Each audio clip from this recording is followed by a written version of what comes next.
Ei pessoal, obrigado por ouvirem. Clique no sininho de notificações para ser alertado de todas as futuras narrações. Lanço vídeos novos todos os dias por aqui. Espero te ver nos próximos. Agora na tela vou deixar outros 2 bons vídeos que sei que irão gostar. Te vejo por lá.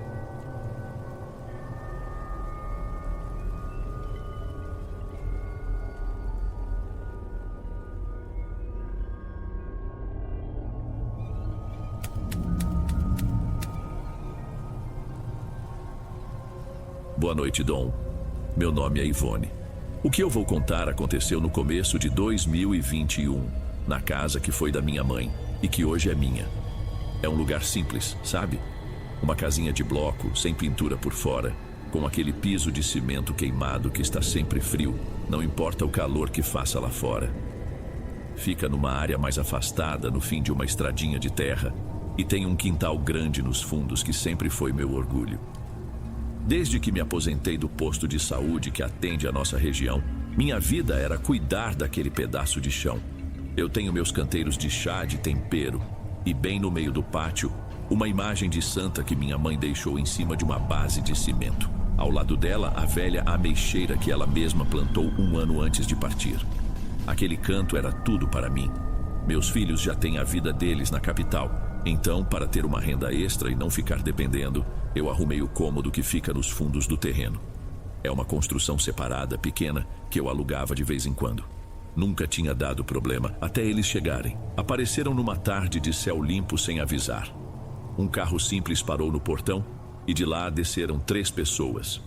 Um rapaz, que se apresentou como Evandro, devia ter uns 30 e poucos anos. Falava com calma, olhava nos olhos.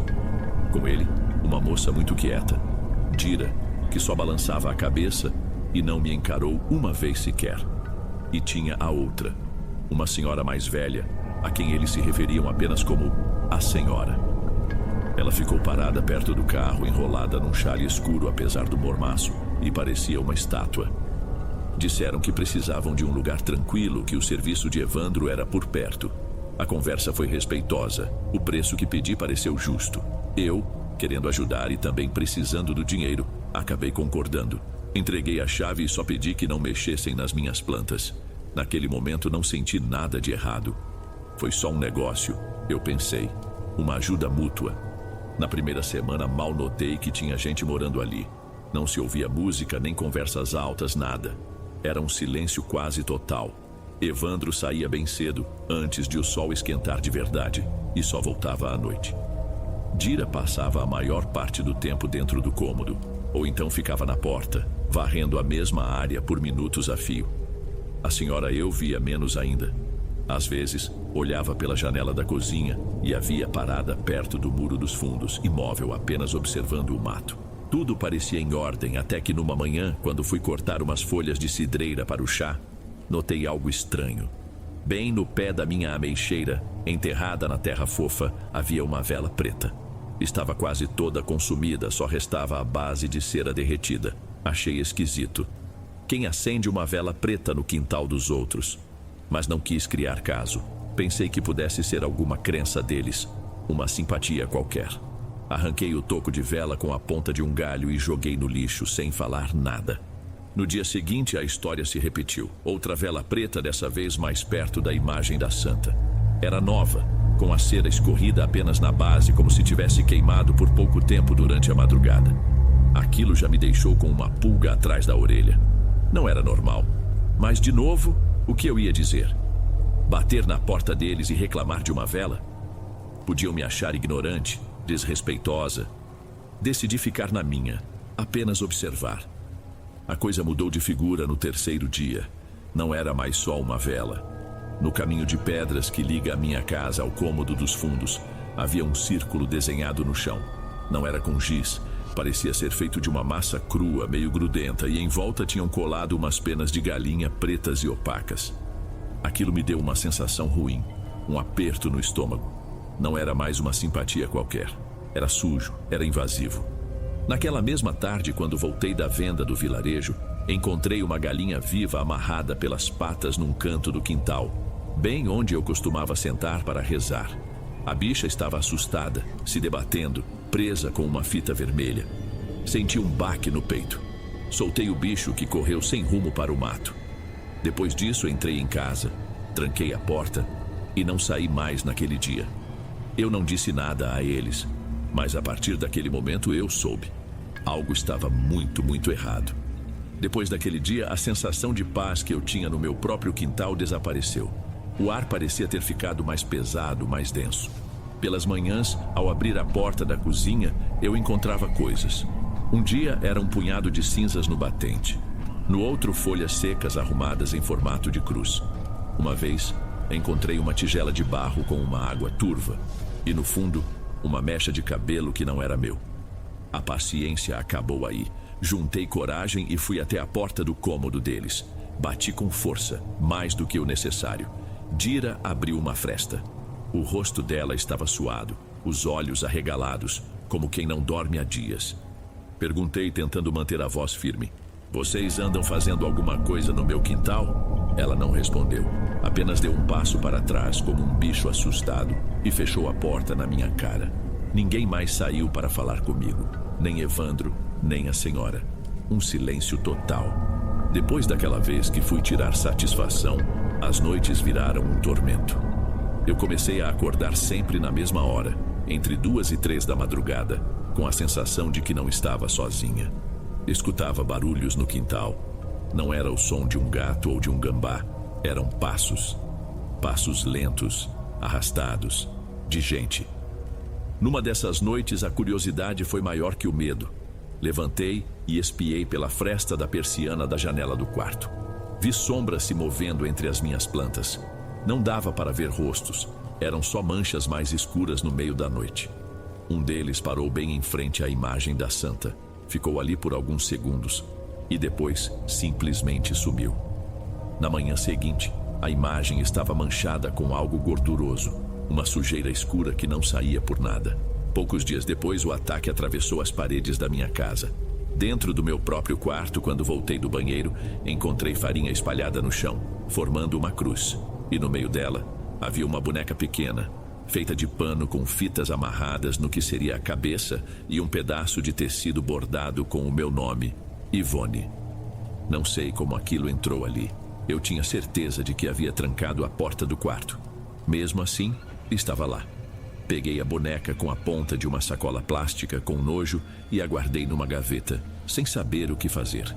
Naquela noite tranquei a porta do quarto com a chave e ainda coloquei uma cadeira escorando a maçaneta. De nada adiantou.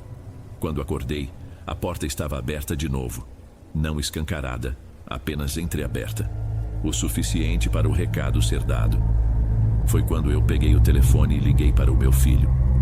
Douglas chegou no dia seguinte, preocupado com o tom da minha voz ao telefone. Quando ele me viu, a cara dele mudou na hora. Eu já não era a mesma pessoa de 2 semanas atrás. Estava mais magra, com olheiras fundas e uma palidez de doente.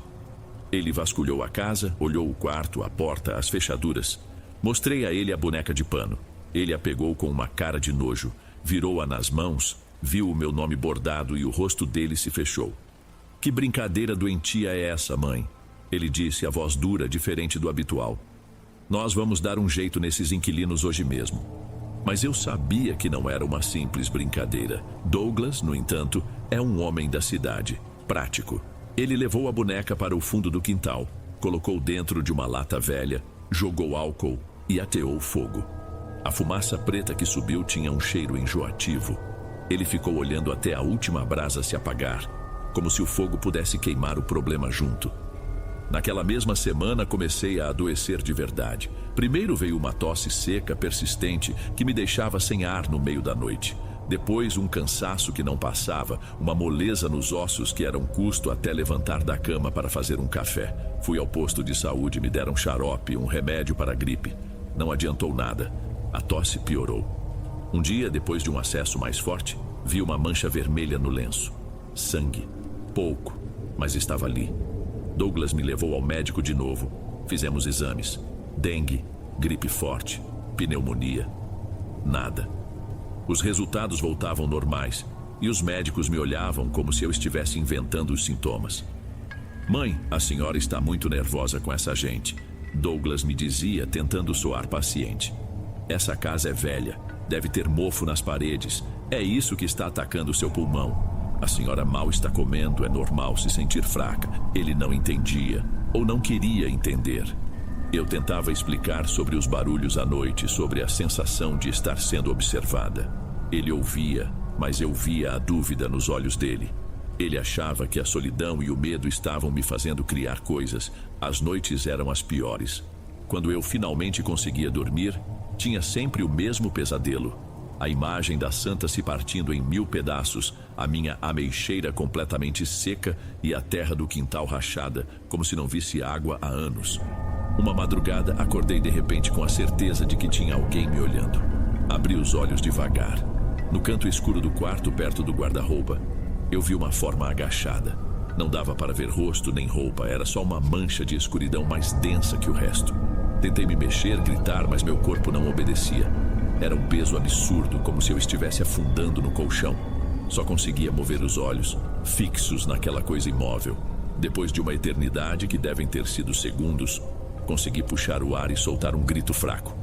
Douglas entrou correndo e acendeu a luz. Não havia ninguém. Mas na parede, bem onde a sombra estava, havia marcas de dedos sujos, um rastro que descia até o chão. A marca na parede foi o que começou a virar a chave na cabeça do Douglas. Ele limpou, esfregou com desinfetante, mas a mancha escura parecia impregnada no reboco. Ele não tocou no assunto, mas eu o vi passar a mão ali várias vezes ao longo do dia, o rosto fechado, pensativo. A ficha dele caiu de vez 2 noites depois. Eu não conseguia dormir por causa da tosse. Douglas tinha colocado um colchão na sala para ficar mais perto. De madrugada, ele levantou para beber água e, por hábito, olhou pela janela da cozinha, que dá para o quintal, e ele viu a senhora, a inquilina, parada ao pé da ameixeira. Ela estava de costas e derramava um líquido escuro de uma garrafa diretamente nas raízes da árvore. Depois, se agachou e começou a cavar a terra com as próprias mãos. Douglas ficou ali paralisado, só observando pela fresta da cortina. Quando ela terminou, se levantou, limpou as mãos na roupa e voltou para o cômodo dos fundos como se estivesse apenas regando uma planta. No dia seguinte, Douglas não tentou mais encontrar desculpas. Mãe, eu vou resolver isso. Foi só o que ele disse ao me entregar uma xícara de chá. Eu pensei que ele ia na polícia fazer um boletim de ocorrência por dano, invasão, qualquer coisa. Mas ele fez algo que me surpreendeu. Ele pegou o carro e foi até um sítio vizinho, a uns bons quilômetros dali. Voltou de lá com um homem. Seu Giovanni era um senhor de idade, a pele curtida pelo sol, as mãos grossas de quem trabalhou a vida inteira na roça. Ele não era padre, nem pai de santo. Era só alguém que, segundo a gente da região, sabia olhar as coisas e ajudava a limpar casas quando o ambiente ficava pesado. Ele entrou em casa, não disse nem boa tarde. Apenas caminhou pelos cômodos devagar, apertando os olhos, respirando fundo. Parou no meu quarto, no lugar onde eu tinha visto a sombra.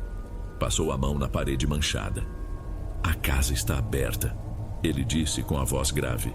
E a senhora também. Fizeram um trabalho aqui. E não foi pouca coisa. Douglas e eu ficamos em silêncio, só ouvindo. Foi um alívio ter alguém que acreditava em mim, mas deu mais medo ainda ouvir ele confirmar tudo. Seu Giovanni abriu uma sacola de estopa que trazia consigo. De dentro tirou sal grosso, galhos de arruda, um saquinho com pó de carvão e uma garrafa com uma água escura. Ele começou a benzer a casa. Espalhou sal em todos os cantos, desenhou cruzes com o carvão nos batentes das portas e janelas. Depois, foi ao quintal e enterrou 3 pedaços de carvão em volta da ameixeira. Ele me deu um banho de ervas, com uma água que ele preparou e que ardia na pele como se estivesse tirando uma camada de sujeira invisível.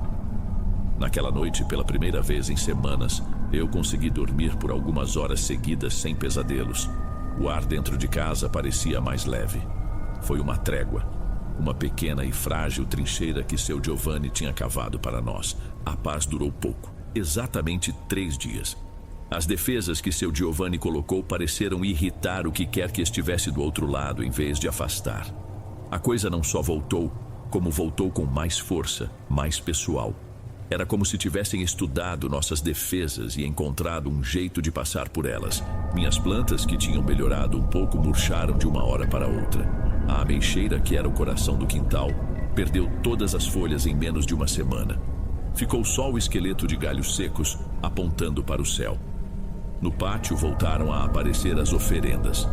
Pratos com restos de carne crua, círculos de velas e, uma vez, um papel com meu nome escrito várias vezes, manchado com um líquido vermelho e grosso. O pior foi quando os ataques voltaram para o meu corpo. Feridas começaram a aparecer na minha pele. Primeiro nos braços, depois nas pernas. Elas surgiam do nada, como queimaduras, e depois abriam, soltando um líquido com um cheiro ruim de carne velha. Eu não tinha mais força para nada. Douglas passou a vir com mais frequência, ficava quase a semana toda comigo.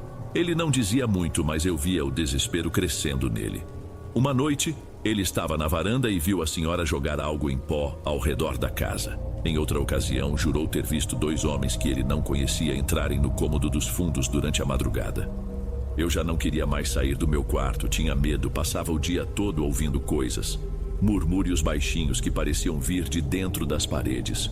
O forro do teto estalava, como se alguém caminhasse com cuidado lá em cima. A sensação de ser observada era constante, um peso na nuca. Numa tarde, a energia da rua acabou. Acendi uma vela na cozinha para iluminar um pouco. Assim que a chama se firmou, meu nariz começou a sangrar. Não era um pingo, era um fluxo grosso, escuro, que não parava. Douglas me acudiu limpando meu rosto com um pano, e eu vi o pavor nos olhos dele. Ele ficou pálido.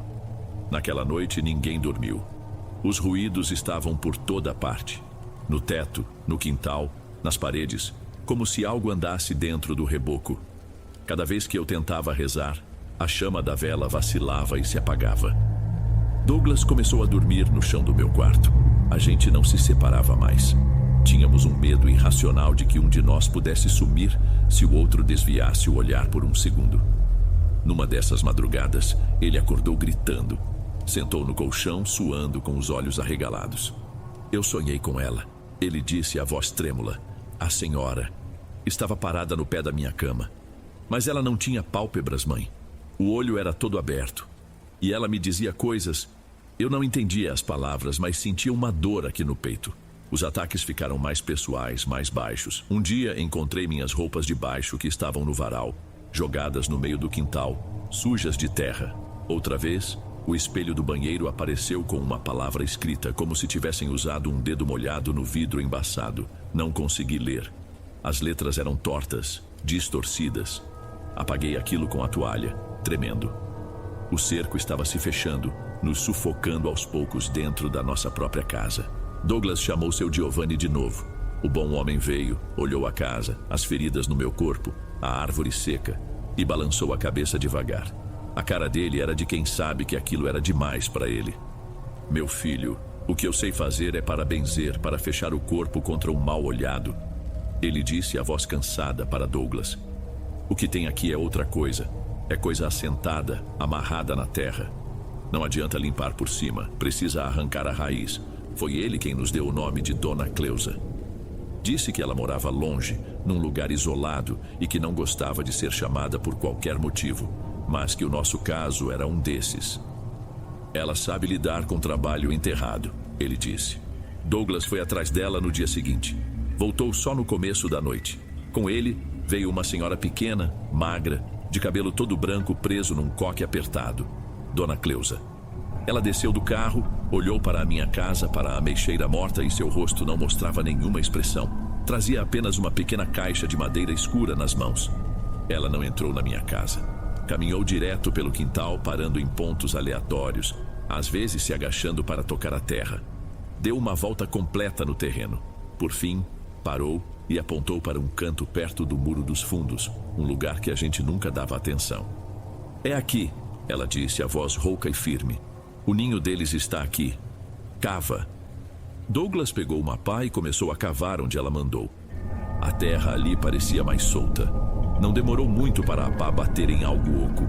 Com cuidado, ele limpou a terra e tirou um saco de tecido preto pesado, amarrado com arame farpado. O cheiro que subiu daquele buraco era podre, um fedor de coisa estragada há muito tempo. Dona Cleusa pediu que ele levasse o saco para dentro do cômodo dos fundos, o dos inquilinos. A porta estava trancada, mas Douglas a abriu com um chute. O que vimos lá dentro era de arrepiar. As paredes estavam cobertas de símbolos desenhados com o que parecia ser gordura e sangue seco. No centro, havia um altar improvisado com caixotes, cheio de fotos minhas, todas riscadas, queimadas e velas pretas derretidas. Bota o saco no meio do altar, ela ordenou. Douglas obedeceu. Dona Cleusa entrou, fechou a porta e nos deixou do lado de fora. Pediu que eu ficasse na cozinha, de costas para o quintal. Dali, comecei a ouvir. Primeiro, uma reza baixa, ritmada, quase um canto. Depois, o som de algo sendo quebrado. A voz dela se ergueu, dizendo palavras que eu nunca tinha ouvido. Palavras duras, como se estivesse dando uma ordem. De repente, um estrondo, como se algo pesado tivesse caído lá dentro. O ar ficou gelado na mesma hora. As lâmpadas da casa piscaram e queimaram todas de uma vez, nos deixando na penumbra. Um vento forte começou a soprar do nada, sacudindo as janelas. Lá de dentro veio um grito agudo, desumano, que não parecia caber numa garganta de gente. E depois, o cheiro de queimado, um cheiro químico forte que fazia os olhos arderem. Nunca ouvi um silêncio daquele na vida. Depois de longos minutos, a porta do cômodo se abriu. Dona Cleusa saiu, o rosto coberto de suor, a roupa suja de cinzas. Ela carregava a caixinha de madeira. Acabou, ela disse, respirando fundo. O que estava assentado aqui foi quebrado. A força deles vinha da terra. Agora, essa terra não os reconhece mais. Ela não aceitou dinheiro, apenas pediu um copo d'água, olhou para mim uma última vez e disse: agora o seu corpo precisa limpar o resto. Demora, mas limpa. E não deixe mais ninguém estranho criar raiz no seu chão. Douglas a levou embora. Eu, pela primeira vez em meses, senti um fio de esperança. Uma esperança frágil, dolorida, mas era esperança. Nos dias que se seguiram, a casa ficou num silêncio estranho. Não era o silêncio pesado de antes, mas também não era a paz que eu conhecia. Era um silêncio de vazio, como um quarto que ficou muito tempo fechado e acabou de ser esvaziado. Os inquilinos, Evandro, Dira e a senhora, desapareceram. Simplesmente sumiram. Douglas foi verificar o cômodo alguns dias depois. A porta continuava arrombada e lá dentro, as coisas deles ainda estavam lá. Roupas, alguns pratos, uma cama desfeita. Mas o altar, os símbolos, a sujeira, tudo tinha virado uma fina camada de cinza escura que cobria o chão. Não havia mais cheiro, nem bom, nem ruim. Só o cheiro de nada. Nenhum vizinho os viu sair, nenhum carro veio buscá-los. Era como se nunca tivessem existido, como se a terra os tivesse engolido depois que o feitiço se quebrou. Decidimos que aquele cômodo não era mais parte da casa. Douglas comprou tijolos e cimento e, com a ajuda de um pedreiro, fechou a porta e a janela. Para sempre. Hoje, é só uma parede cega no fundo do quintal, um túmulo de bloco e cimento. Ninguém nunca mais vai entrar ali. A minha recuperação foi lenta. As feridas na pele começaram a fechar, mas demoraram semanas para as cicatrizes sumirem. A tosse foi diminuindo até desaparecer. Voltei a sentir o gosto da comida, a ter força para andar pelo quintal. Aos poucos o ar foi ficando mais leve. A sensação de ser observada se dissipou. Um dia notei um pequeno broto verde no galho seco da ameixeira. Chorei quando vi. Era um sinal de que a vida estava teimosamente voltando para aquele chão. Hoje ela tem folhas de novo, faz sombra, mas nunca mais deu uma ameixa sequer. Já se passaram quase 3 anos desde que tudo isso aconteceu. Douglas continua vindo me ver todo fim de semana. Nós nunca mais tocamos no nome de Evandro, de Dira ou da senhora. Não é preciso. O que aconteceu está gravado em nós, no silêncio que às vezes cai entre a gente na parede de tijolos que existe nos fundos do meu terreno. A paz voltou, mas não é a mesma de antes. Há pouco mais de um mês, numa noite de chuva forte, quando o vento assobiava nas frestas, eu juro que ouvi. Foi por um instante só. Um som vindo do quintal, como o de um pé descalço se arrastando na lama. Fui até a janela, o coração na boca, mas lá fora só havia a chuva e a escuridão. Às vezes, à noite, eu penso no dia em que eles chegaram. Lembro da minha pressa em alugar o quarto, da necessidade do dinheiro, daquela vontade boba de ser prestativa. Fui ingênua. Abri a porta da minha casa, do meu quintal, da minha vida, para algo que eu não entendia. E essa confiança me custou caro. Custou quase tudo. Eu sobrevivi, sim. Mas uma coisa dessas deixa uma marca na gente que não sai mais.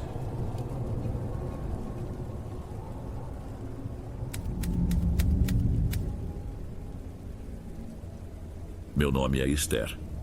Resolvi escrever porque o que aconteceu comigo lá por 2015 é uma coisa que ainda pesa.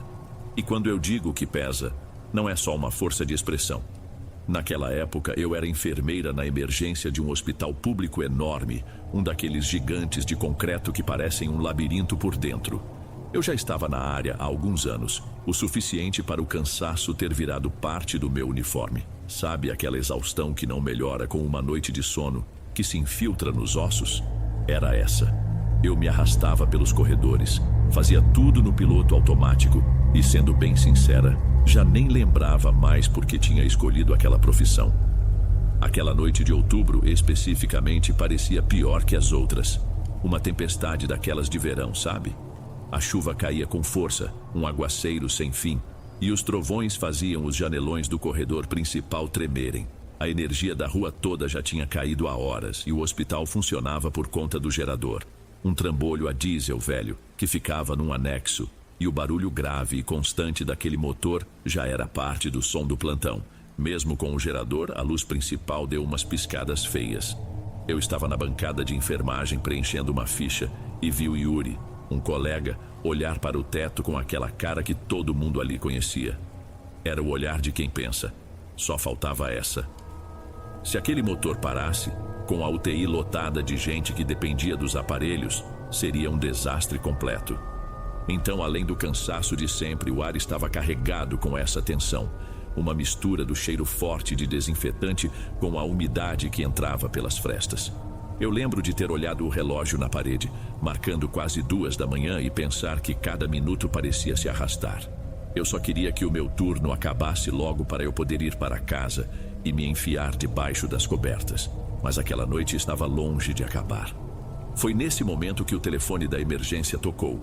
Aquele som agudo que sempre trazia más notícias. Yuri atendeu e a gente só ouvia os pedaços da conversa. Ele anotava coisas num bloco com a testa franzida. Quando desligou, virou para a equipe. Ambulância a caminho. Homem, uns 30 anos, queimaduras de 2º e 3º grau em mais de 2/3 do corpo. A gente se preparou. Na emergência, esse tipo de chamado dispara um protocolo.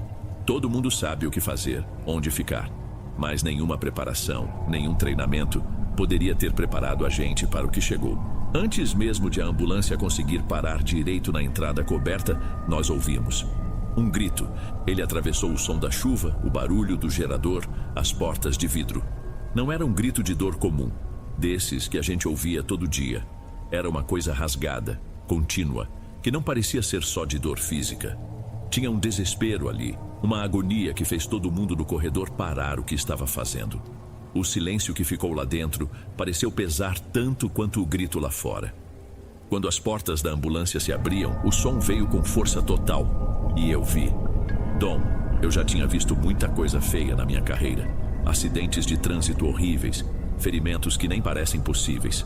Mas aquilo, não existe preparo para aquilo. Na maca, havia um homem cujo corpo estava quase todo carbonizado. A pele, onde ainda existia, estava escura, retesada, e em vários pontos a roupa tinha simplesmente derretido sobre ele. O mais inacreditável, o que a minha cabeça de enfermeira não conseguia processar, era que ele ainda estava consciente. Com queimaduras daquela profundidade, os nervos já deveriam ter sido destruídos. Ele não deveria sentir mais nada, deveria estar em choque, apagado. Mas ele estava ali, com os olhos arregalados, se debatendo contra as cintas da maca e gritando sem parar. Era como se a dor dele fosse tão imensa que desafiava as regras do corpo humano. Nós o empurramos para a sala de reanimação e ali dentro a situação era ainda mais desesperadora. Era uma luta para fazer qualquer coisa. Tentar pegar um acesso venoso era um pesadelo. A pele se desfazia ao toque. O coquetel de analgésicos que administramos parecia não fazer o menor efeito. Era o mesmo que nada. E os gritos dele continuavam, ecoando nas paredes de azulejo. No meio daquele rosto quase irreconhecível, seus olhos se moviam de um lado para o outro, frenéticos. E então, de repente, eles pararam. Pararam em mim. Não foi um olhar perdido de quem está delirando de dor. Foi um foco, uma fixação. Como se no meio de toda aquela agonia e confusão, eu fosse a única coisa nítida na sala. Eu senti o peso daquele olhar, uma conexão instantânea, estranha e horrível. Na hora, claro, eu tentei racionalizar. É o choque, a dor, Ele não está vendo nada direito. Continuei meu trabalho, mas eu ainda sentia aqueles olhos me seguindo. Não muito tempo depois, enquanto ainda estávamos naquela batalha, a porta da emergência se abriu de novo. Desta vez, eram 2 policiais militares, e entre eles, uma mulher com as mãos algemadas para a frente. Os paramédicos já tinham nos contado a história. Tinha sido ela. Uma briga, gasolina, fogo. Ela tinha queimaduras nas mãos e nos antebraços, mas nada grave. Eu estava saindo da sala de reanimação para buscar mais gás e quando passei pelo grupo, a mulher levantou o rosto para olhar na minha direção e foi nesse momento que meu estômago revirou. Dom não era uma simples semelhança. Era como se eu estivesse olhando para uma versão estranha de mim mesma. O mesmo cabelo castanho, o mesmo formato de rosto, o nariz fino, a boca. Tínhamos a mesma altura, a mesma constituição física. A única diferença era que o cabelo dela era um pouco mais liso e tinha uma expressão de desprezo frio que eu espero nunca ter na vida. Fora isso, poderíamos ser irmãs gêmeas. Poderia ser eu ali. E ela não demonstrava um pingo de remorso. Pelo contrário, quando um dos policiais mencionou que o estado do marido dela era gravíssimo, ela ajeitou os pulsos algemados como se estivesse impaciente e então deu um sorrisinho de canto. Um sorriso que me deu um calafrio. Naquele instante, a imagem do homem na maca voltou à minha cabeça. O jeito que ele me encarou, a fixação, tudo se encaixou de um jeito horrível. Ele não estava me vendo, Esther, a enfermeira. Ele estava vendo ela. A luta para estabilizá-lo continuou por mais ou menos 1 hora, mas todos nós na sala sabíamos que era uma causa perdida. Os sinais dele eram cada vez mais fracos. A pressão despencava.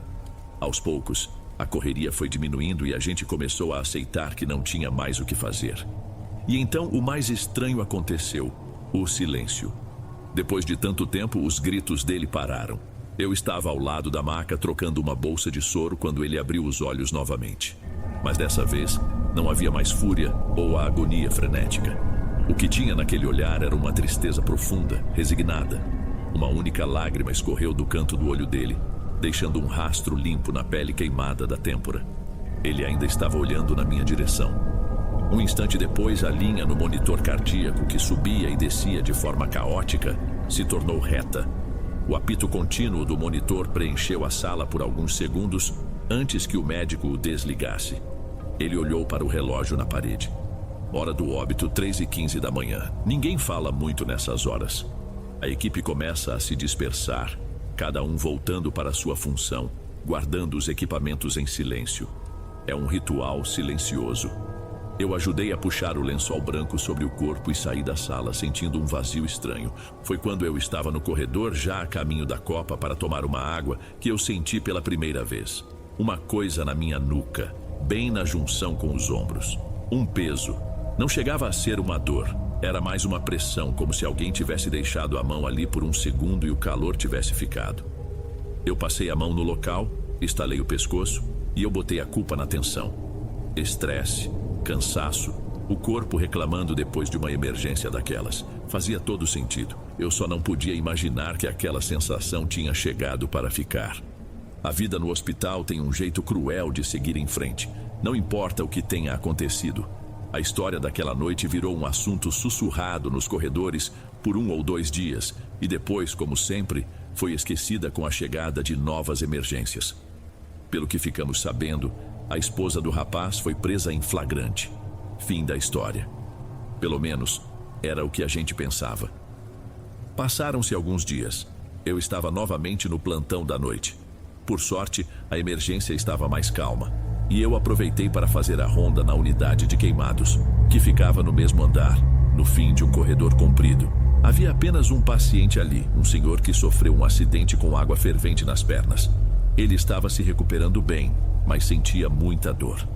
Quando entrei no quarto, ele me chamou com um gesto. Estava com os olhos arregalados, olhando para o canto escuro do quarto. "Enfermeira", ele falou com a voz rouca. "Por que vocês não ajudam aquele moço?" Eu olhei em volta confusa. O quarto era semi-privativo, mas a outra maca, separada por uma cortina, estava desocupada. "Que moço, seu Alfredo? O senhor está sozinho aqui hoje." "Não estou, não." Ele insistiu, a voz ganhando um tom de irritação. O do canto. Faz mais de 10 minutos que ele está aí, gemendo. Um gemido baixo, que não para. Dá uma aflição de ouvir. Senti um negócio ruim na hora, um arrepio que subiu pela barriga. Eu sabia que não havia outro paciente ali. Para acalmá-lo, caminhei lentamente até o outro lado do quarto. Puxei a cortina. A maca estava lá, vazia, com um lençol branco perfeitamente esticado, sem uma única ruga. Intocada. Seu Alfredo ficou de boca aberta. Ele olhou da cama vazia para mim e o pânico tomou conta do rosto dele. Começou a jurar que não estava maluco, que o som o tinha acordado. Ele implorou para ser trocado de quarto, mas não havia outro leito disponível. Prometi ficar com ele até que pegasse no sono, e assim o fiz. No dia seguinte, o burburinho no hospital era outro. Na copa, durante a troca de plantão, a Ágata, uma colega do turno da noite, contava para um pequeno grupo com a voz baixa e assustada. Ela disse que de madrugada ela e o Yuri viram um vulto no fim do corredor. Um homem com a pele escurecida que andava de um jeito estranho, arrastado, e que desapareceu na curva que levava para a radiologia. Quando ela descreveu a figura, todos que estavam de plantão na noite da tempestade se entreolharam. Não precisava dizer o nome. Eu ouvi aquilo e senti o peso nos meus ombros voltar mais nítido. Não era mais só o meu cansaço, era o eco daquela noite. E o eco estava ficando cada vez mais alto. Depois daquele dia, curiosamente, as histórias sobre o vulto no corredor foram diminuindo. Parecia que, para o resto do hospital, a assombração tinha sossegado. Mas para mim, foi o exato oposto. Foi quando a coisa começou de verdade, de um jeito pessoal e silencioso. O peso na minha nuca e nos meus ombros deixou de ser uma sensação ocasional. Ele se instalou em mim, virou meu companheiro de plantão. Era uma pressão constante que não doía, mas exauria. Eu me sentia perpetuamente tensa, com o pescoço rígido. Eu tinha que me policiar para manter a cabeça erguida, como se uma força invisível a empurrasse para baixo, em direção ao peito. E às vezes, ao passar por uma porta de vidro e ver meu reflexo, eu tinha a impressão de que andava meio curvada para a frente, como se carregasse uma mochila invisível e muito pesada. Eu tomava relaxante muscular, pedia para as colegas fazerem uma massagem rápida nos meus ombros, mas nada adiantava. O alívio durava segundos e a pressão voltava. Não era uma fadiga que vinha dos músculos. E então eu comecei a ouvir coisas. Uma noite, eu e a Ágata estávamos no posto de enfermagem organizando as prescrições. O corredor estava quieto, a maioria dos pacientes dormindo. Foi quando veio um grito agudo, abafado, de algum lugar do corredor. O som durou 1 segundo, mas foi inconfundível. Nós duas levantamos a cabeça na mesma hora com os olhos arregalados. Você ouviu isso? Ela sussurrou pálida. Antes que eu pudesse responder, saímos juntas para o corredor. Olhamos para os dois lados. Vazio. Silencioso. A única coisa que se movia era o ponteiro do relógio na parede. Fomos de porta em porta, espiando os pacientes. Todos dormiam tranquilamente. Não havia ninguém nos banheiros, não havia nada. Voltamos para o posto e ficou um silêncio pesado entre nós. A parte mais estranha? Ninguém mais no andar pareceu ter ouvido.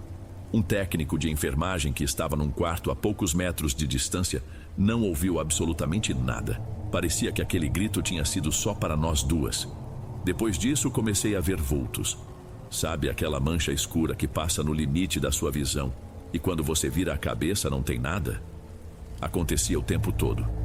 Uma sombra que se movia rápido na porta de um quarto vazio. Um movimento atrás de mim refletido por um instante na tela escura de um monitor desligado.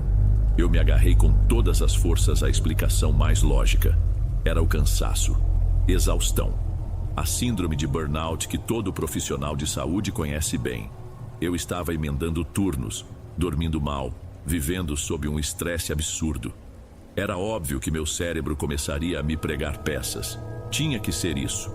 Era a única explicação sã. Eu repetia isso para mim mesma como um mantra, andando por aqueles corredores. É o cansaço. É só o cansaço. Mas era difícil me convencer disso quando o peso nos meus ombros estava sempre lá. Ele era o lembrete físico, a prova de que algo tinha mudado. Aquilo não era uma memória, não era sugestão, era real. E no fundo, eu sabia que não era a fadiga que estava me seguindo. Era ele. O final de outubro chegou e com ele outra noite de temporal. O ar no hospital estava denso, elétrico, quase uma cópia daquela primeira noite. O som constante da chuva e os trovões que roncavam ao longe só pioravam a sensação de clausura e a minha ansiedade, que a essa altura já era crônica. Eu estava no meu limite absoluto. O peso nos meus ombros parecia uma placa de chumbo e meus olhos ardiam de tanto lutar contra o sono. Eu sentia cada nervo do meu corpo vibrar. Precisava de um café, de 5 minutos de silêncio, qualquer coisa. Saí do posto de enfermagem e comecei a andar pelo corredor principal na direção da copa. Foi quando eu vi, a uns 20 metros de distância, a porta da unidade de queimados que estava fechada se abriu lentamente, coisa de uns 4 ou 5 dedos. E então, com a mesma lentidão, ela se fechou, sozinha.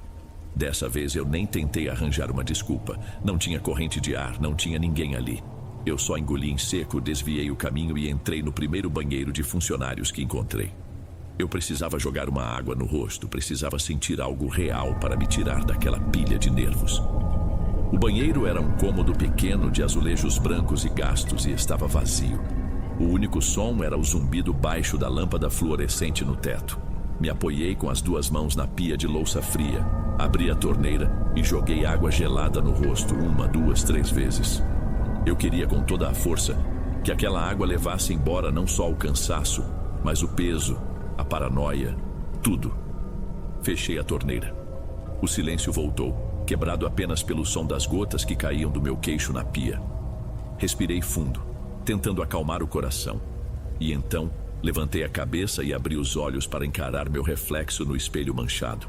Primeiro vi a mim mesma, um rosto pálido com olheiras profundas. A imagem da pura exaustão. E atrás de mim, parado logo atrás do meu ombro direito, estava ele. Não era um vulto, não era uma sombra, era a figura nítida do homem que morreu na maca. A pele escura e carbonizada, retorcida em alguns pontos. O rosto desfigurado, com uma expressão de ódio puro. E os olhos eram a pior parte. Eram 2 buracos de ódio, de uma dor incompreensível, e estavam cravados em mim através do espelho. Durou 1 segundo, um único piscar de olhos, e a imagem dele desapareceu. Mas aquele segundo foi mais do que o suficiente. Soltei um grito seco de puro pânico, um grito agudo, de pânico puro, que rasgou o silêncio do andar. Minhas pernas perderam a força. Eu deslizei pela parede e caí sentada no chão frio, tremendo de um jeito que eu não conseguia controlar, soluçando sem conseguir parar. A porta do banheiro se abriu com um baque. Era o Yuri, com o rosto branco de susto. Yuri e a Agatha me ajudaram a levantar do chão frio. Eles não fizeram muitas perguntas, só me envolveram num lençol porque eu não parava de tremer. Acho que no fundo eles sabiam que não adiantaria perguntar. Viram meu estado, o puro terror nos meus olhos, e entenderam que aquilo não tinha sido um simples ataque de pânico ou estresse. O médico-chefe do plantão me deu o resto da noite de folga e uma licença de alguns dias. Eu não protestei. Peguei minhas coisas no armário e saí daquele hospital sem olhar para trás, enquanto a tempestade lá fora começava a diminuir. E depois daquela noite, nada. A calmaria, tudo parou, de um jeito tão repentino quanto tinha começado. Os corredores voltaram a ser apenas corredores. Os sons eram só os sons normais e abafados de um hospital de madrugada. Ninguém mais relatou ter visto ou ouvido coisa alguma. O fantasma do homem queimado simplesmente desapareceu. Uma colega mais ligada a essas coisas me disse que talvez o espírito dele tenha finalmente encontrado a paz. Que ao me ver de perto, ele entendeu que eu não era a culpada e conseguiu seguir seu caminho. No começo, eu quis acreditar nisso com todas as minhas forças. Era uma ideia reconfortante. Mas com o passar dos anos, eu desenvolvi a minha própria teoria. Uma que faz mais sentido para mim e que, de certa forma, me assusta muito mais. Eu não acho que ele apareceu para mim no espelho só para me assustar. Eu acho que foi a primeira vez que ele conseguiu juntar energia suficiente para chegar perto de verdade, para me ver com clareza. E naquele instante de ódio, ele viu meu rosto, viu o meu medo de uma pessoa comum, e ele percebeu. Percebeu que eu não era ela. Percebeu o engano terrível. E nesse momento de clareza, ele se foi. Só que ele não foi embora de mãos vazias. E nem me deixou como eu estava antes. É como se, na pressa de se desprender do alvo errado, ele tivesse deixado um pedaço daquele tormento ficou em mim, uma farpa de dor fincada na minha alma. O peso nos meus ombros? Ele nunca mais foi embora por completo. Ele diminuiu, muito. Hoje, é uma pressão leve, quase imperceptível na maior parte do tempo. Mas em dias muito cansativos, ou quando uma tempestade forte se forma no céu, ou quando passo na frente de um hospital tarde da noite, eu sinto uma pressão familiar e fria na minha nuca. É a cicatriz que ele deixou em mim. A prova silenciosa de que, por algumas semanas, a dor de um completo estranho me escolheu como casa.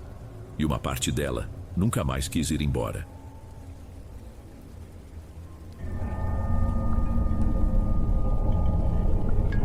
Antes de irmos para o próximo relato, se você é novo por aqui, não se esqueça de se inscrever no canal e ativar o sininho para receber as próximas histórias. Sua presença é importante e seu apoio é essencial. Bem, vamos continuar.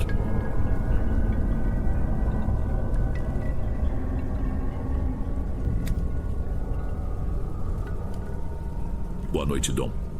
Meu nome é Damião. Eu trabalho na coleta de lixo.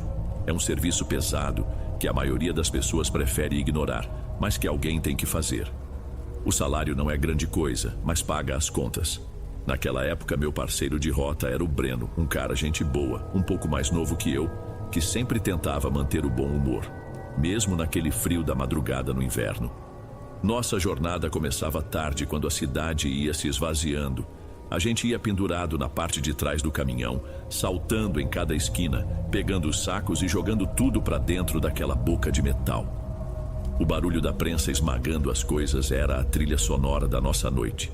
Era um trabalho mecânico, quase automático. Corpo cansado, mente longe. Naquela noite em específico não tinha nada de diferente. O vento cortava o rosto e a gente conversava fiado para espantar o sono. Falávamos do preço da carne, de um conserto que o Breno precisava fazer na moto dele, qualquer coisa que ajudasse as horas a passar. A cidade àquela hora tem uma beleza estranha. As ruas desertas, a luz amarelada dos postes criando sombras longas.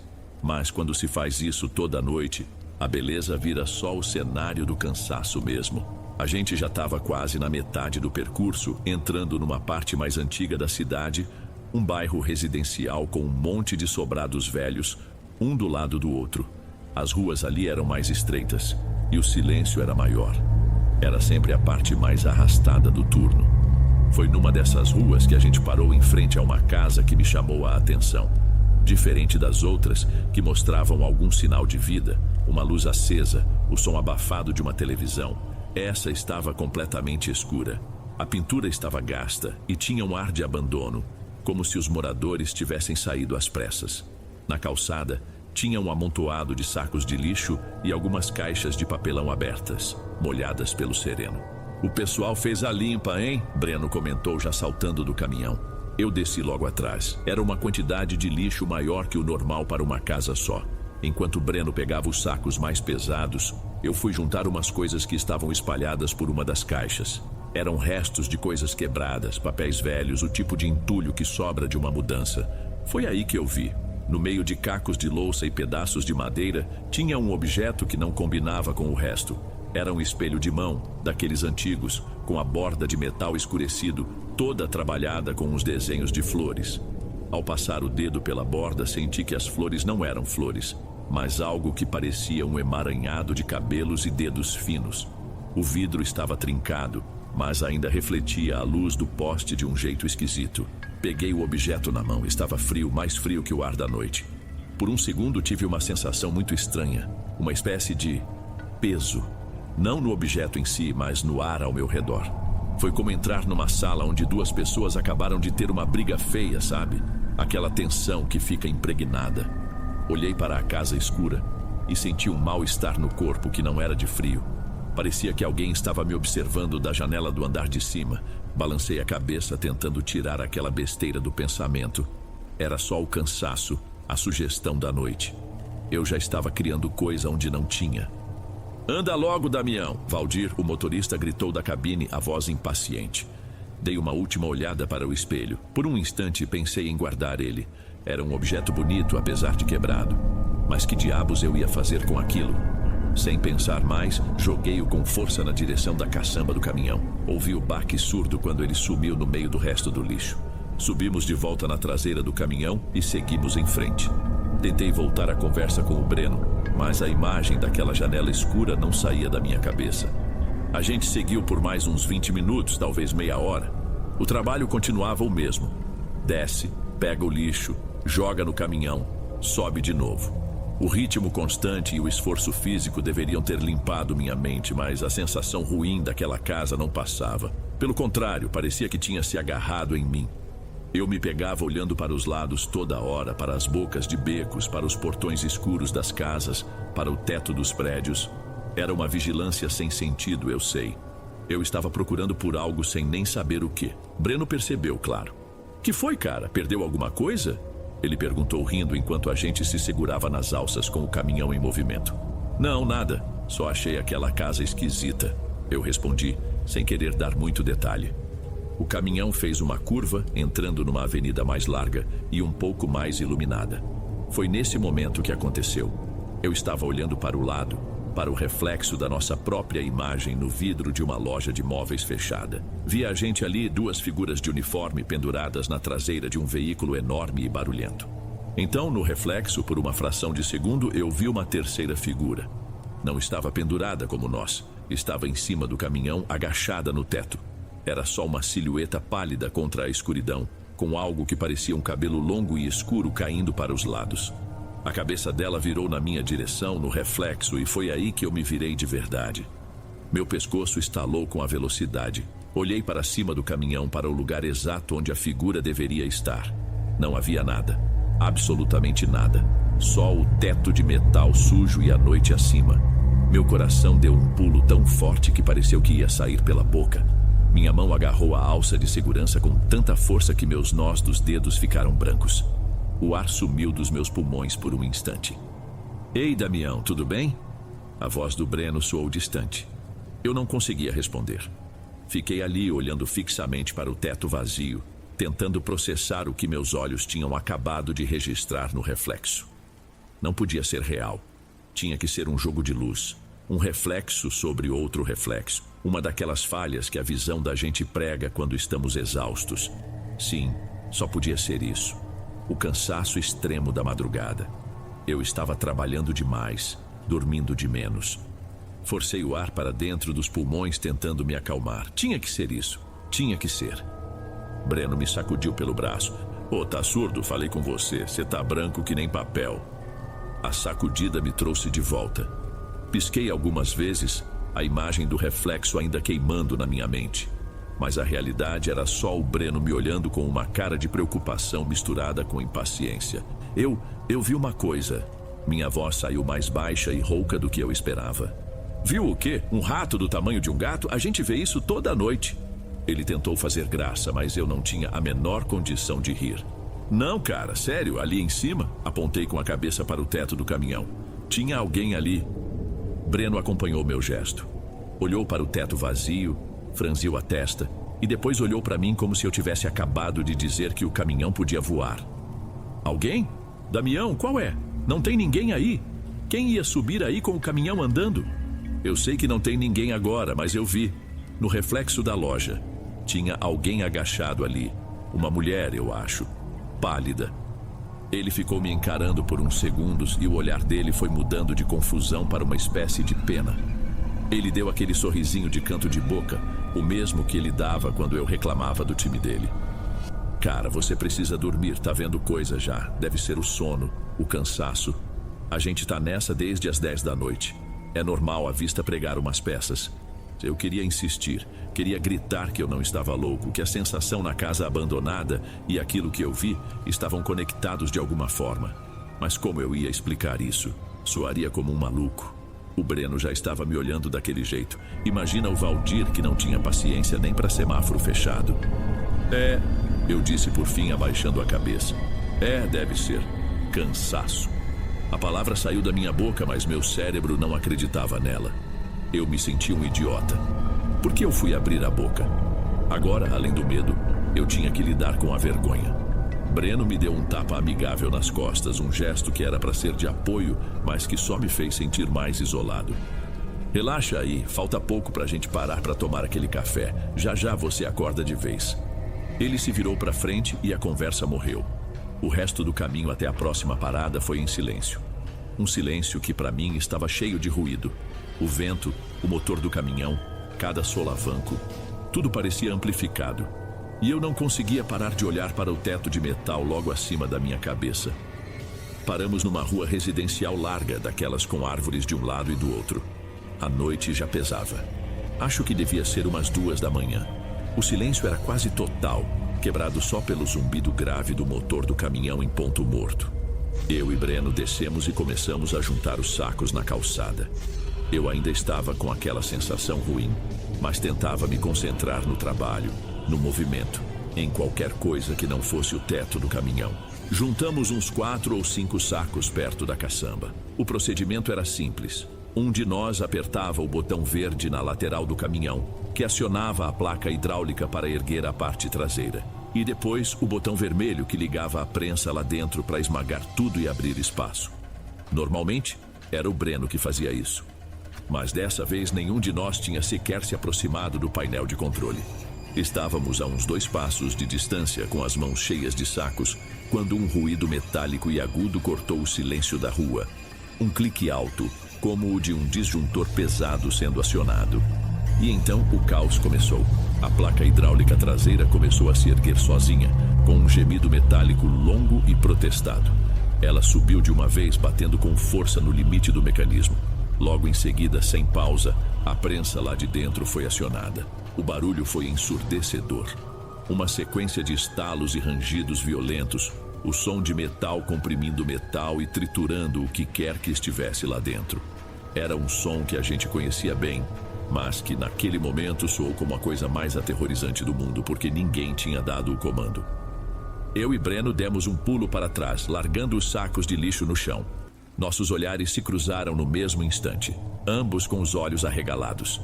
O que estava acontecendo? A porta da cabine se abriu com um tranco e Valdir botou a cabeça para fora, a cara vermelha de raiva. Qual dos 2 imbecis está de palhaçada? Quer quebrar o equipamento? Não foi a gente, Valdir. Breno gritou, a voz dele 1/8 acima do normal. A gente estava aqui. O troço ligou sozinho. Valdir desceu do caminhão pisando duro, resmungando uma lista de palavrões. Ele marchou até o painel, a prensa ainda fazendo seu ciclo barulhento lá dentro. Ele bateu com a palma da mão no botão de emergência, o cogumelo vermelho que desligava tudo. A máquina parou com um último suspiro metálico e o silêncio que se seguiu pareceu ainda mais pesado e ameaçador do que o barulho. Ligou sozinho, Valdir imitou a voz do Breno zombando. Ligou sozinho? Essa porcaria vive dando mau contato. Amanhã mesmo vou mandar o mecânico olhar. Agora vamos, que a gente não ganha para ficar parado. Ele falou com a certeza de quem só acredita no que pode chutar ou consertar com uma chave de fenda. Mas eu vi, Dom. Eu vi que mesmo falando grosso, a mão dele tremeu um pouco quando ele bateu no painel. E eu vi o jeito que o Breno olhava para o buraco escuro da caçamba. Não era mais só eu. Agora, o Breno também estava com medo. Valdir subiu de volta para a cabine, ainda resmungando sobre a manutenção do caminhão. Eu e Breno ficamos ali, parados, olhando um para o outro. A desculpa do mau contato não tinha colado. Não para nós. Aquele clique inicial, antes do motor da prensa ligar. Aquilo não era som de fio desencapado. Era um som intencional. Você ouviu aquele estalo antes? Perguntei baixo, sem querer que o Valdir escutasse. Breno só balançou a cabeça, um movimento lento e afirmativo. Ele não tirava os olhos da boca escura da caçamba. O olhar dele estava fixo, vidrado. Ele parecia ter encolhido dentro do uniforme. Aquele ar de quem faz piada de tudo tinha sumido completamente. Breno? Chamei. O que foi? Ele não respondeu de imediato. Engoliu em seco, a garganta fazendo um barulho audível no silêncio. Damião, quando a prensa ligou, eu estava olhando para dentro. Meu estômago esfriou. Eu sabia o que vinha a seguir, mas ao mesmo tempo não queria ouvir. E o que você viu? Eu não sei direito. A voz dele era um sussurro e tremia. No meio daquele lixo todo, com o movimento da prensa começando, eu vi uma coisa se mexendo. Ele fez uma pausa buscando as palavras. Parecia uma pessoa, só que não era. Era muito pálida, com um cabelo preto, longo e liso, todo sujo, grudado no rosto. E ela olhou para mim, bem na hora que a placa de metal começou a descer. Meu corpo inteiro ficou dormente, subindo pela nuca. Era a mesma descrição, a mesma figura pálida que eu tinha visto no reflexo da loja. A mulher, consegui dizer. Mas o mais estranho, ele continuou, a voz ainda mais baixa, como se tivesse medo que ela ouvisse. Tinha um brilho perto dela, uma luz que piscou rápido, refletindo no meu rosto. Um brilho que vinha de algo que ela segurava. Parecia, sei lá, um pedaço de espelho quebrado. Naquele momento, Dom, a certeza me atingiu como um soco. Não era cansaço, não era imaginação, não era mau contato. Era real. O espelho de mão que eu joguei lá dentro. Aquela coisa veio com ele. Estava com a gente dentro do caminhão. Minha respiração ficou curta. Olhei para o Breno e vi meu próprio pavor refletido no rosto dele. O cara que 20 minutos antes estava tirando sarro de mim, agora estava pálido, com o queixo tremendo. Eu não tô maluco, então, eu disse mais para mim mesmo do que para ele. Maluco? Cara, ele finalmente se virou para mim, os olhos cheios d'água. O que é que você jogou lá dentro, Damião? O que diabos era aquilo? A pergunta dele ficou no ar sem resposta, porque eu também não sabia.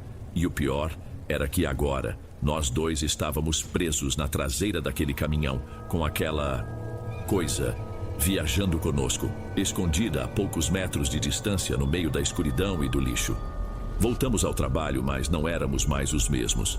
O silêncio entre mim e o Breno era pesado, carregado de um medo que a gente não podia compartilhar com o Valdir. Cada saco de lixo que a gente pegava, cada passo que a gente dava, era com uma cautela absurda. Nossos olhos não desgrudavam mais da escuridão ao redor, e principalmente da caçamba do caminhão. A gente se movia no automático, o corpo fazendo o trabalho no piloto automático enquanto a cabeça não parava, atenta a qualquer coisa. O medo é um combustível estranho, Dom. Ele te deixa exausto e elétrico ao mesmo tempo. Depois de umas 3 ou 4 paradas feitas nesse estado de tensão, Breno me cutucou. Não com força, só um toque leve no meu cotovelo. A mão dele estava gelada. Não olha agora, ele sussurrou sem mover os lábios direito. Não olha de uma vez. Claro que a primeira coisa que eu fiz foi olhar. Meu corpo agiu antes do cérebro. Segui a direção do olhar dele, que estava fixo para cima. E lá estava ela. Não era mais um reflexo, não era uma visão dentro da caçamba escura. Era real, bem ali, a poucos metros de nós, agachada no teto do caminhão, exatamente como eu tinha visto no reflexo da loja. A figura pálida, o cabelo preto escorrido, parecia tinta preta molhada. Ela não estava olhando para nós. Estava de costas, curvada, a cabeça inclinada para baixo, como se estivesse examinando o metal do teto. A cena era tão impossível, tão absurda, que por um segundo meu cérebro se recusou a aceitar. Uma pessoa tinha subido no nosso caminhão em movimento sem que a gente percebesse. Não tinha como, mas ela estava lá. O caminhão passou por um poste e a luz amarelada varreu o teto por um instante. Nessa hora, a figura se mexeu. Lentamente, ela virou a cabeça na nossa direção. Não deu para ver o rosto, estava coberto pela cortina de cabelo, mas a gente sabia que ela estava nos encarando. A gente sentia, vinha um frio dali, uma pressão no ar que vinha diretamente dela. Eu senti minha garganta fechar. Ao meu lado, ouvi Breno prender a respiração com um chiado. Foi quando percebi um som baixinho, quase imperceptível sob o ruído do motor. Um rangido rítmico, como unhas arranhando metal lentamente. Nenhum de nós ousava se mexer. Estávamos grudados nas alças de segurança, os únicos pontos de apoio numa situação que já não fazia sentido nenhum. A gente estava exposto, vulnerável. Ela estava ali em cima, nos observando. Quanto tempo ficamos assim? Segundos? Minutos? Para mim, pareceu uma eternidade. O caminhão continuava seu percurso, indiferente ao nosso pavor. A cada solavanco, a cada curva, eu tinha a impressão de que ela ia se desequilibrar, que ia cair em cima da gente. Mas ela permanecia lá, imóvel, uma estátua de pesadelo nos vigiando. Então, tão subitamente quanto apareceu, ela se foi. Num piscar de olhos, Entre a sombra de uma árvore e a luz do poste seguinte, o teto do caminhão estava vazio de novo. Eu e Breno nos olhamos, a gente suando frio apesar do vento da noite. Não precisamos dizer nada. A pergunta era a mesma na cabeça dos dois. Para onde ela tinha ido? E a resposta era ainda mais assustadora. A gente não fazia a menor ideia. O resto do turno foi um borrão. A gente não falou mais nada sobre o assunto. O medo ainda estava lá, uma brasa queimando no fundo do estômago, mas a ameaça imediata parecia ter passado. Terminamos a rota, levamos o caminhão para a garagem da empresa e batemos o ponto. A luz do sol já estava começando a clarear o céu, e nunca na minha vida eu fiquei tão aliviado em ver o dia nascer. No vestiário, enquanto a gente trocava de roupa, o silêncio continuava. Breno evitou meu olhar o tempo todo. Ele terminou de se arrumar, mas ficou ali, parado por um instante, de costas para mim. Parecia que ia dizer algo, mas desistiu. Já na porta, com a mochila nas costas, ele finalmente se virou. O rosto dele estava abatido. Damião, ele começou a voz baixa. A gente não viu nada hoje, tá legal? Nada. Foi só uma noite ruim. Eu entendi o recado, não era só para esquecer, era um pedido, um apelo. Tá legal, Breno, noite ruim. Ele balançou a cabeça, um gesto rápido, quase assustado, e foi embora. Fiquei sozinho, a frase dele ficou martelando na minha cabeça. Noite ruim. Era um jeito muito simples de descrever o terror que a gente sentiu. Eu não fui direto para casa, não conseguiria dormir. Peguei meu carro e comecei a dirigir sem rumo, só para ver o movimento da cidade acordando. E embora cada parte de mim gritasse o contrário, meu instinto me levou de volta para aquele bairro de sobrados antigos. Quando percebi, estava virando a esquina daquela rua, da casa. Passei devagar com o coração na boca. A casa estava lá, silenciosa e escura como antes, o lixo já recolhido da calçada. Tudo parecia normal. Eu estava me sentindo um tolo por ter voltado ali. O que eu esperava encontrar? Foi quando olhei para a janela do segundo andar. Aquela mesma janela que eu tinha encarado horas antes. Na escuridão do cômodo eu a vi.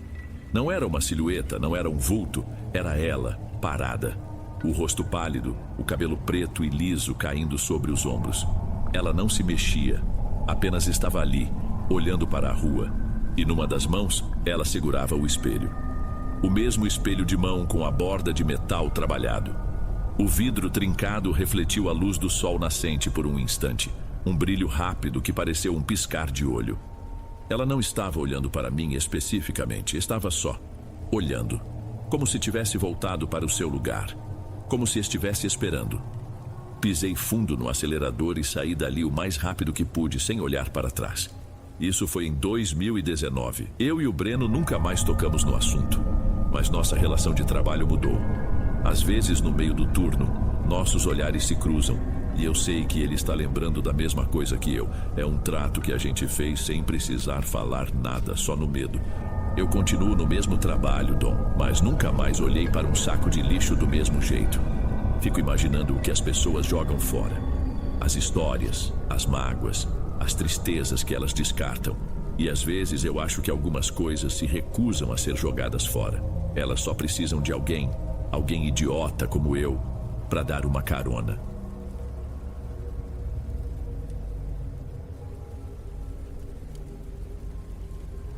Antes de irmos para o último relato, se ainda estiver por aqui, comente o horário que está assistindo.